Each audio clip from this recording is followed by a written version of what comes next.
And we're going to start. I guess we'll start with reading about the Torah portion and the Parsha overview. So I'm going to share the screen just to get a little bit. We're reading two relatively short Torah portions this week. So it's not a long reading, but it's two Torah portions as we get to the end of the Torah. So we're going to read a little bit of synopsis of both. It's on page 130 in the books. And the first Torah portion is called Nitzavim, which is always read on the Shabbos before Rosh Hashanah. The Parsha of Nitzavim includes some of the most fundamental principles of the Jewish faith.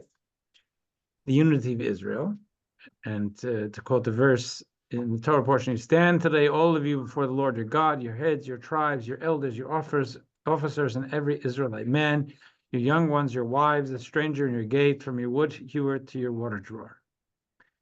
It also includes hints at the future redemption, because Moses warns of the exile and desolation of the land that will result if Israel abandons God's laws, but then he prophesies that in the end you will return to the Lord your God. And if your outcasts shall be at the ends of the heavens, from there the Lord your God will gather you and bring you into the land your fathers have possessed. And this is translated into the whole Mashiach idea. This is also about the practicality of the Torah. For the mitzvah that I command you this day, it says in this week's portion, it is not beyond you, nor is it remote from you. It is not in heaven, it is not across the sea. Rather, it's very close to you, in your mouth and in your heart, that you may do it. And finally, another of the fundamentals that they're selecting to highlight in this week's Torah portion: freedom of choice. I have set before you life and goodness, and death and evil, and in that I command you this day to love God, to walk in his ways, and to keep his commandments. Life and death I have set before you, blessing and curse, and you shall choose life. In other words, we don't believe in an absolute determinism. We have our own choices. Wow. The table for two in the corner. There we go. Here. Certainly here. Those seats are more expensive than those. You all sit down here? No, we're good. No, this is first class. We change. They want a little, yeah. They get a different view. You're late. You leave. That's when you have to sit in the front when you're late. Okay. Then the second Torah portion, I said there are two Torah portions. The second Torah portion, which is known as Vayelech, which literally means "and he went," because that it says that Moses went, recounts the events of Moses' last day of earthly life. Actually, the first Torah portion was also the last day of life. I don't know why they said that today.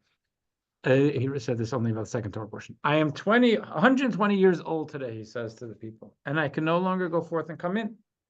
He transfers the leadership to Joshua, which has already been in the works, and writes or concludes writing the Torah in a scroll that he entrusts to the Levites for safekeeping in the Ark of the Covenant. In this Torah portion is the mitzvah of Hakhil, gathering. And the mitzvah of Hakhil is given. And every 7 years during the festival of Sukkot of the first year of the Shemitah cycle, we have a 7-year agricultural cycle, the entire people of Israel, men, women, and children, should gather at the Holy Temple in Jerusalem, where the king should read them from the Torah. Vayelech, this Torah portion, concludes with the prediction that the people of Israel will turn away from the covenant of God, causing him to hide his face from them, but also with the promise that the words of the Torah should not be forgotten for the mouths of their descendants. Okay, so what you have is we're getting to the final, it's the end of the year. We conclude the Torah and start it again every year on Simchas Torah, which is at the end of the flow of the holidays. So it's our Rosh Hashanah, Yom Kippur, Sukkot, which ends with Simchas Torah. We are in the final Torah portions, especially since on holidays when of course on the Shabbos we don't read in the regular cycle. So we have only a few Torah portions to go. It's actually 4, and the fourth is not read as an individual Torah portion. So now we're in these two. After these two, there's only one more Shabbos Torah reading.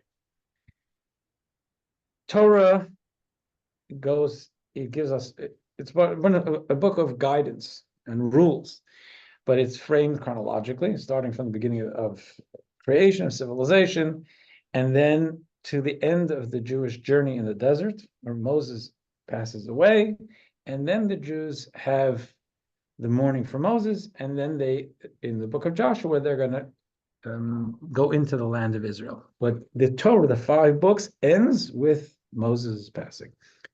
So as this chronological journey is ending, Moses is now in the last day of his life. He's doing pretty well. He's not on his deathbed gasping. He's talking to them, and then he's going to eventually lay down and pass on. We have the last few Torah mitzvahs. There are 613 mitzvahs in the Torah, and the last ones are given in this week's reading. In the mitzvahs of the Torah, we have some of them which we can't do. A lot of them, actually, which we can't do because they're dependent on the temple, dependent on Jews living in Israel, the entire Jewish people living in Israel. But there are all the ones we can do, where we pursue, we want to do. At least many of us want to do. We're going to zero in on a mitzvah here, which is curious in that it's a mitzvah, which the Rebbe explored several times, is wanting to understand why it doesn't appear that the Jewish community has pursued it in the sense, in at least in the surface reading of the mitzvah. And that's the mitzvah of writing a Torah. The Torah is being completed, and just to make it a little easier on us, Moses has been compiling it as time goes on, and now he just has to finish it. And clearly, the Torah God tells him, finish the Torah and put it in the ark. So there's going to be the first completed Torah is there. Who writes? And Moses passed away. That's a debate in the Talmud whether Moses wrote it, even though he wasn't dead. He wrote it that this is what's going to happen, or that the last 8 verses were filled in by his disciple Joshua. But clearly, the Torah is completed. And not only one Torah, he wrote one for the ark, which was taken care of by the Levites, and then for the other 12 tribes. So the 13 Torahs completed. So if it was only X amount of verses that had to do, so he was kind of busy that last day of his passing, but he took care of the 13 Torahs. Now, but the language of the Torah is as a mitzvah that we should write Torahs. Just like it's a mitzvah on everyone here to eat matzah on Passover, it seems to be a mitzvah on all of us to write a Torah.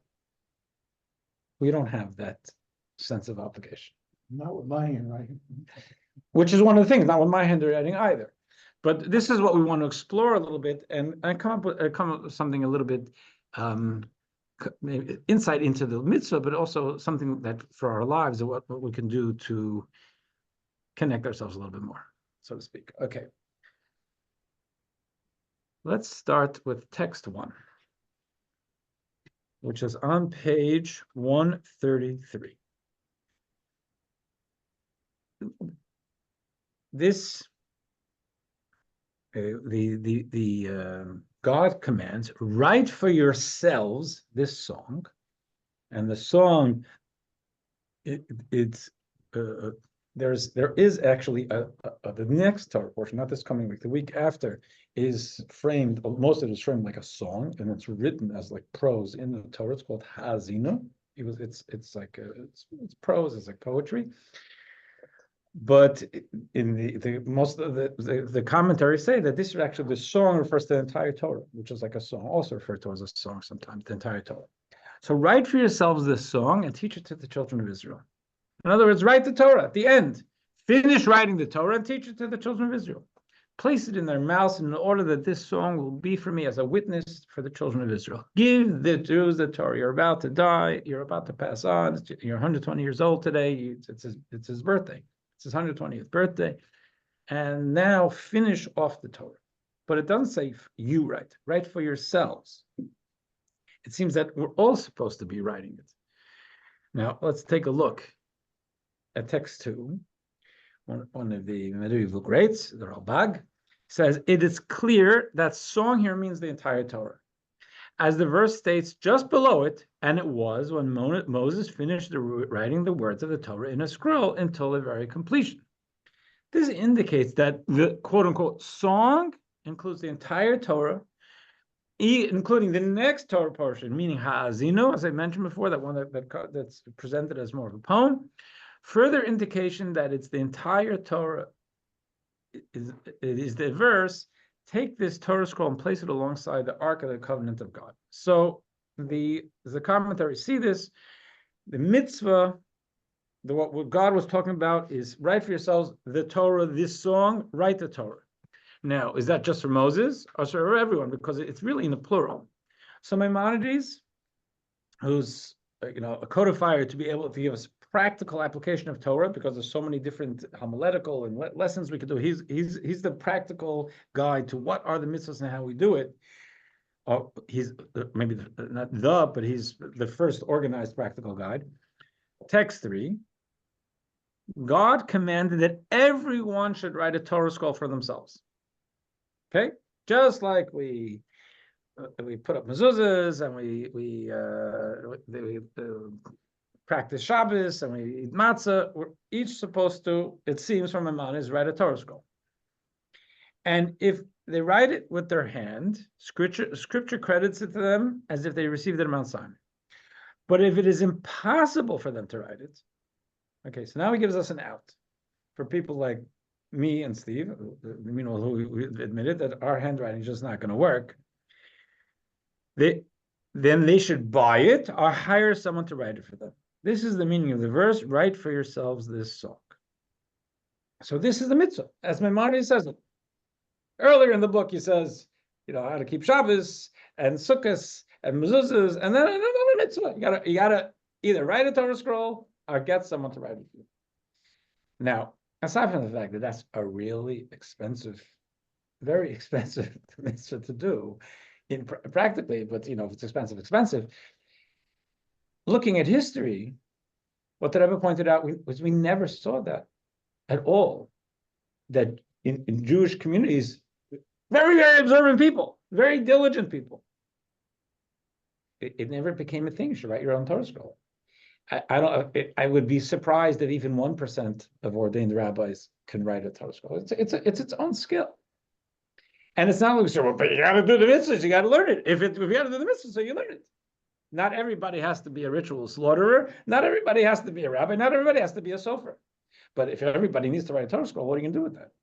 Not only that, they're not going into it here. He says there's no record. We know from our history, from the scripture a bit, and from the Talmud, how Moses was busy finishing off those Torahs the last day of his life. It doesn't say that people started. They got a mitzvah. I mean, we're going to find all that parchment and ink in the desert. Okay, so maybe when they go to Israel, at least started. So there's not a whisper anywhere of how this was accepted anywhere in our history where individual Jews saw it as an obligation to write the Torah. So, how do we get from, we care about law, we care about mitzvahs, how do we get from this, what Maimonides says, to the reality that it just didn't translate? Question, Yes. why place it alongside and not in The Ark of the Covenant? in the Ark of the Covenant is a good question. In the Ark of the Covenant was the broken pieces of the first Tablet? the first tablets, and then next to it. Okay. So now, what I have the text for, and I unpacked this already. It seems it says we know that Moses wrote the song on that day and he taught it to the children of Israel. Yet the Maimonides and the way the Torah frames it is that it's a collective obligation. Now, I want to get now into the legal perspective of how legal obligations, and I guess what they call joint and several, we maybe legal obligation, and we can each have an individual obligation and a community obligation. So there is a community obligation to have a Torah. Text 5. If we're a bunch of Jews here, let's say there was no shul, and we all moved to Somerset Hills, or because we have jobs, we work for AT&T, whatever, Verizon. There is actually a responsibility upon us to organize. And if we were living within the rubric of Jewish law, we would have an obligation, if it was possible, for us to chip in and, rent a room, get a Torah, and be able to live as Jews, right? We didn't have to do that because I landed here. But the idea is that it's a comment among Jews. So if there's a town, and the town's inhabitants can compel then the inhabitants can compel one another, again, according to Jewish law, to build a synagogue and purchase a Torah scroll, along with the other scriptures, so that anyone from the community can come and read from it. There is an obligation to support the community. If there was a community, again, we didn't have these things here, and we're getting together and we're kind of organizing as a bunch of Jews, we could say, it's doable for us if we each give, chip in $1,000 or $500, we can actually get this done. And by Torah law, again, it's not enforceable, but everybody's got that responsibility, because what are you going to do? You need to have a Jewish community.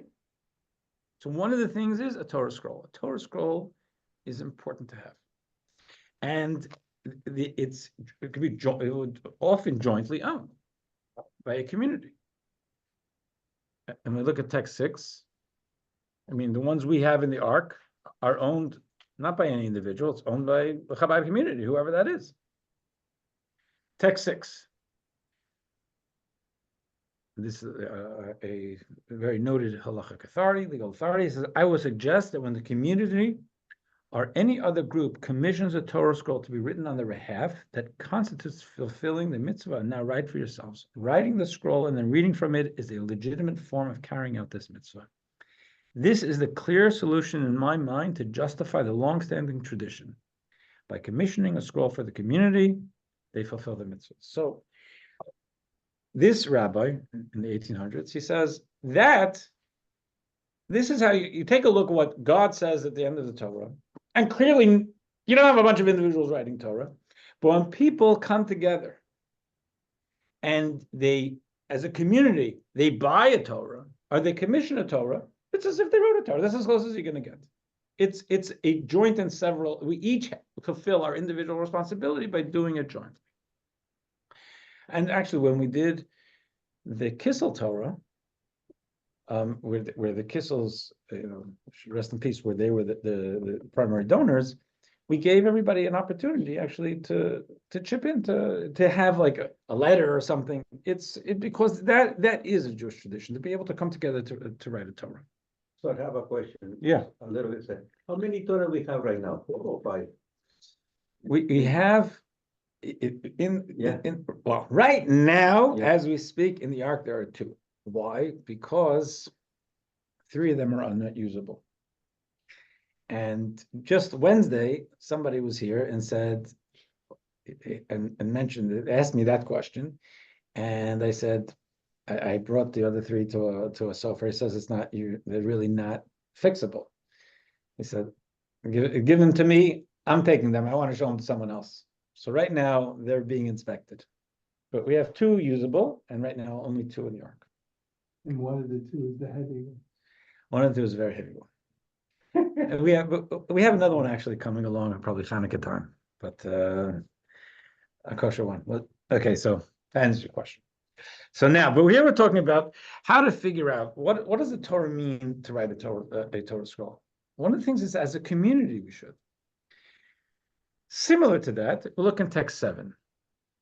We take for granted Sukkot is coming.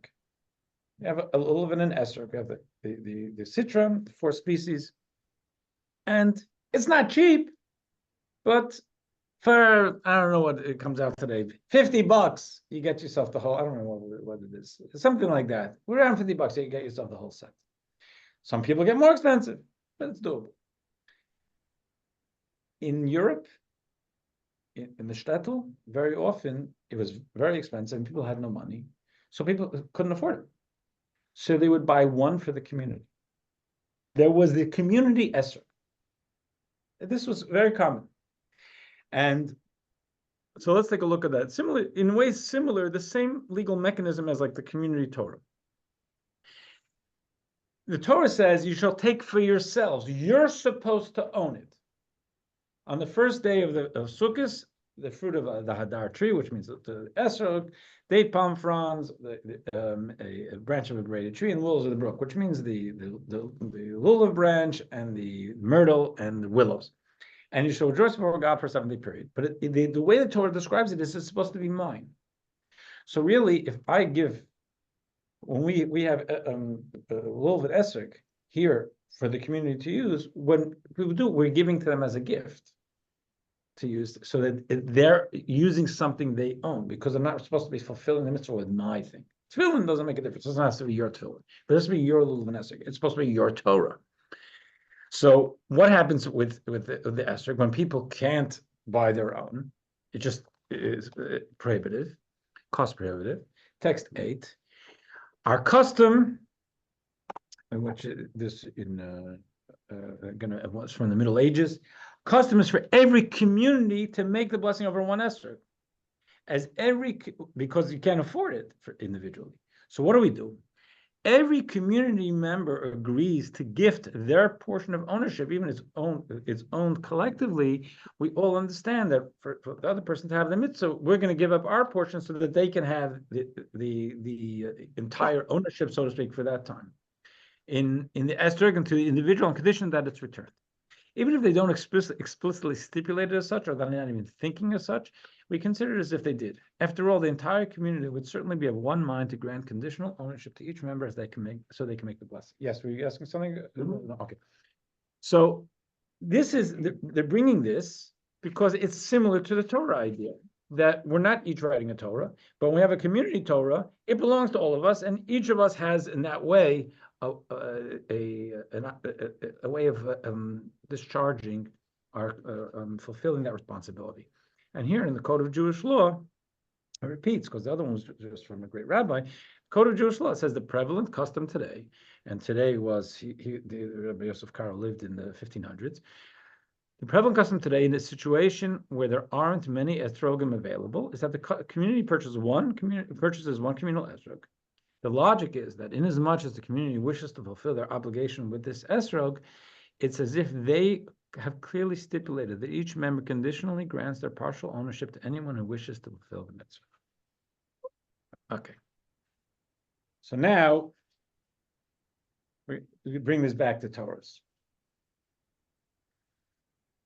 We know, and I said before, that Moses on that day completed 13 Torah scrolls. He had them written up until the end, and he completed them on the day of his passing. One for each tribe, in other words, one for each mini community, and one for the larger community in the ark. And this is the Medrash tells us, Rabbi Yanai said, on that day Moses wrote 13 Torah scrolls, one for each tribe and another to stow away in the holy ark. So, what does this mean? It's a mitzvah for us, and Moses wrote, it finished off his 13, but it's a mitzvah for us too. So this great rabbi of the 1800s writes, a plain reading of the verse virtually shouts that immediately after God's command to transcribe this song and teach it to his children, Moses immediately carried out, and Moses wrote the song and taught it. We clearly see that by writing 13 Torah scrolls on the day he died, Moses carried out the mitzvah of write for yourselves this song. Now, our sages derive from this verse that every individual must write a Torah scroll. However, the verse shouts to us that Moses carried it out for everyone with his own transcription. So what he's saying is, the reason you haven't seen this as a Jewish tradition is even from the beginning. How did the Jews in the desert fulfill that mitzvah? They got it that day. What are we supposed to do? Moses is writing it. Moses is writing one for each tribe. So each of us has our collective one, and through the collective, we each have our own space there to be able to have our own, to be able to discharge our own responsibility. Now, this is all kind of academic. Interesting. The Rebbe took it to a different level. He proposed in 1981, I was a kid. It was 1981. It was before. It was right after my bar mitzvah, but I was already studying in New York. The Rebbe proposed, and we're going to talk about it. He said that the beginning of the Torah, the first mitzvah in the Torah is to have children. The last mitzvah is to write the Torah. He says, let's unify all the children by having each of them have a letter in a Torah. There are 304,805 letters in the Torah, if I'm correct. I might be missing one. No, I think that's the number. So he said, let them chip in something. So it'll be $1, so it means something. And through this, we will unify children everywhere. I remember as a kid, I was going out because I was in Brooklyn on Fridays, just bringing it around, making people aware of it. I think they made 8 of those Torahs, but the idea was to unify. Then he moved to adults to unify, and it still goes on now, by the way. And now after October 7th, I saw people writing unity Torahs. It is an idea to be able to like give $1 or whatever it is, sponsor a letter in a Torah. So I'm fulfilling that obligation. True, technically, if we're part of a community and you make a Torah, and I say we're going to finish a Torah now, Hanukkah time, well, it encompasses everyone. But to have given something of my own, to have a piece in the Torah, if it's $1, it's fine. That is something which fulfills the mitzvah, and really, and the Rebbe's point is it helps to unify us through Torah. So let's take a look at number 12. This is from a great Sephardic rabbi. He was the chief rabbi of Baghdad. He points out in the liturgy for the Shabbat and festival Musaf prayer, we say, I have redeemed you at the end as in the beginning. This means that the future redemption will come by carrying out the final mitzvah, to write a Torah scroll, that's the last mitzvah of the Torah, as well as the first mitzvah, which God said told Adam and Eve to have children. So this rabbi wrote, he passed away in the 50s, I think, but this is well before the Rebbe did this thing, saying that the idea of children coming together in sponsoring a Torah scroll, that fulfills a Jewish ideal. And here we go to the Rebbe, text 13. The mitzvah to write a Torah scroll is the conclusion of all 613 mitzvahs. So when all Jews will have their own personal letter in a Torah scroll, we will speedily merit the conclusion of this exile, a redemption in which every Jew will be liberated and the coming of Mashiach. The Rebbe, especially in the last 15 years of his life, was very focused, vocally focused, publicly focused on trying to finally change the world for good. And he framed things that way. He said it's not only about our individual mitzvahs are paramount, but we're really trying to change the rhythm of the world, that there shouldn't, to bring an end to the pain and the suffering. And he framed the idea of coming together, unity, as an antidote to the pain and suffering. The Torah tells us, the Talmud tells us, that the destruction of the temple, which was the beginning of the Jewish dispersion, happened because of Jewish disunity, which leads you to think that the antidote to that is Jewish unity. That's a central thing, absolutely central thing, that to be able not to bifurcate ourselves, but even though we're going to be disagreeing on things, but to remember that we're all one people. And the Rebbe framed this idea of us all, children, adult, everyone, being part of this Torah scrolls, is uniting with others, is part of, really bringing that energy to the world and changing the world that way. Because this equilibrium we have in the world, Torah tells us a lot of it comes from the fact of the disunity between people, and we have to really work on the unity to be able to bring back the equilibrium. And in text 14, it's also from the Rebbe. Every mitzvah in the Torah achieves unity among the Jewish people. We're all keeping a bunch of Jews are showing up for Rosh Hashanah. We're listening to the shofar. We're eating matzah. But there's something special about a Torah scroll. Still, this campaign of communal Torah scrolls achieves a superior form of unity. In other words, not to denigrate the joining together in different mitzvahs, but this is something special. Why? For it brings Jews together with through the act of writing a Torah scroll and bequeathing a unique letter to each Jew, as we'll explain. In other words, if I buy a letter, so they're only selling 304,805. I got number 220,672. And you can have 673 or 671. It's mine. Which means I have an individual piece in that scroll. First, let's explore the idea that the Torah is what possesses the power to unite the Jewish people. When a Jew is told that he or she must unite with every other Jew, and this is a quote from this week's Torah portion, from the heads of tribes to the wood hewers and water drawers, in other words, from the leaders to the simple folk, one cannot help but ask, how is this even possible? To bridge that gap between the greats and the hoi polloi. The gap between heads of tribes and wood hewers and water drawers is quite extreme. So how is it possible to unite with both a head of tribe and wood hewers and water drawers? They are polar opposites. The answer is that only the infinite Torah, which doesn't have restrictions, which doesn't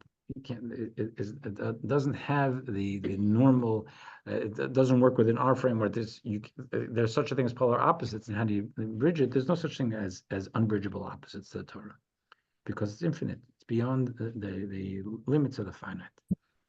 Torah has the power to unite all Jewish people, from heads of tribes to the wood hewers and water drawers, despite the vast distance between them. This helps us understand just how great is the unity achieved through a tangible action. There are many other practical mitzvahs that achieve the same result, but there's a unique quality to the unity achieved through every Jew purchasing a letter in the Torah scroll. For, as just explained, the entire notion of unity among Jews is achieved only through the power of Torah. So this is something, it's a powerful practical thing. And I'm going to show you, let's read this, and I'm going to bring up something that it's possible to do if you want to. Let's first look at the key points. The final mitzvah in the entire Torah is to personally write a Torah scroll or commission a professional to do so on your behalf.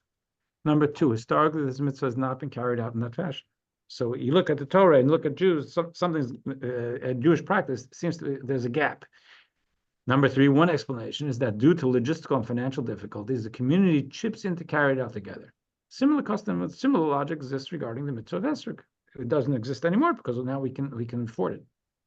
Indeed, already in the desert, Moses fulfilled this mitzvah on the Jews' behalf as their communal agent. Number five, the Rebbe strongly encouraged the letter in the Torah scroll campaign as an expression of this mitzvah and as a uniquely suitable way to hasten the final redemption. And finally, participating with a letter in the Torah scroll is also an expression of Jewish unity. So I want to show you something here, if I can. If I manage to do this, yeah. Okay, so here, this is something online, and I could put the web address in the whatever it is. Let's see this and go. This is there's online, and you could just get yourself a letter in Torah scroll. I think it's you can put in any amount, I guess $1. If you want a certificate, it's $13. Okay, but it's to be able to do it, and especially before Rosh Hashanah, as we're heading to New Year, and unity is a very important rhythm as we enter the new year. If you've never had a chance to partake in the Torah scroll, it's here. So let me see if I can get this into the chat box. How do I get? Oh, chat right there.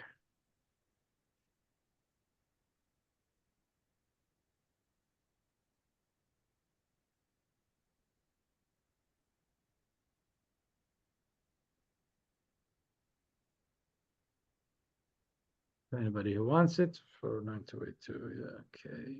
Now I guess I go like this. Yep. So this is what they had. It is in the Torah portion, but it's also an important message for Rosh Hashanah to be able to unify as a people. So I don't know if there are any questions. I think when looking at the Yeah. perspective about the Moses Yeah. that who wrote the songs, Yeah. Yeah. for each individual, the same thing. I think make give us a message because the credibility for the Hebrews about Moses, because Moses is only going to speak with God. Yeah. If he didn't write it, he will let so any other people write it. It's kind of powerful message.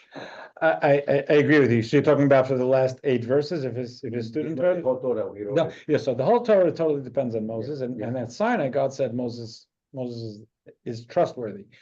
It's, if Moses trusted Joshua to write the last 8, I can live with it. But you're right, it chips away at the whole thing that it's all Because all it Moses. Yeah. happened with Joshua, right? Yeah. That Joshua is supposed to be, following him. He's supposed to tell, the truth. So, God, to follow so him. thankfully, there's another opinion. That wasn't Joshua, that Moses wrote it. The Talmud says that Moses wrote it with tears in his eyes. He obviously he wasn't dead yet, but he wrote those words because he knew that was Yeah, coming. because even though Moses have a problem with the community in general, when they want to kick him out. Well, he was handling a rough crowd. Yeah. So I don't know if there are any other questions, but let's see, next Sunday we're on. So that's the Sunday before Rosh Hashanah. And then we're God like out forever, right? Well, the Sunday after Rosh Hashanah, no, we're probably off for a couple of weeks. Yeah. So next Sunday. Yeah, next Sunday we're on. I'll send out an email. The Sunday after Rosh Hashanah is going to be, actually, the Sunday after Rosh Hashanah, I have an unveiling. Sunday after Yom Kippur. We could try it. If everybody's up to it. So- Maybe we should serve breakfast. We don't have to change the tune. Have to continue with the same song. Wish everyone a good year. Thank you. Thank you, Rabbi. Be well. Thank Bye-bye. you. Bye.